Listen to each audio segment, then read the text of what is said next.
Magandang buhay everyone! Thank you for watching the video. So, ito yung bagong product na nabili ko online kasi nga wala na akong time para pumunta sa drugstore pero nangangamba ako dahil meron na naman bagong virus na nababalita.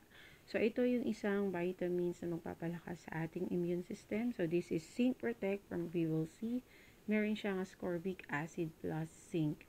So, makikita nyo naman sa box, nakalagay dyan, meron itong 30 capsules. And ang promo kasi nila, this is 24 pieces lang talaga, pero plus 6 pieces. Kaya siya naging 30 capsules sa isang box. This is FDA approved. And according sa kanilang page, and subok naman na talaga, good to para sa mga acidic na katulad ko. So, kahit hindi ka pa kumakain, pwede mong i-take siya. Hindi ka makakaranas ng sakit ng tiyan. And nakalagay sa box, advisable 2 pieces every day. Pero ako, sa night ako umiinom nito. I-try nyo siyang inumin. Nakakaganda din siya kasi nakakapagpataas siya ng collagen. I-click nyo yung link na nakalagay sa post ko na to para maka-discount kayo.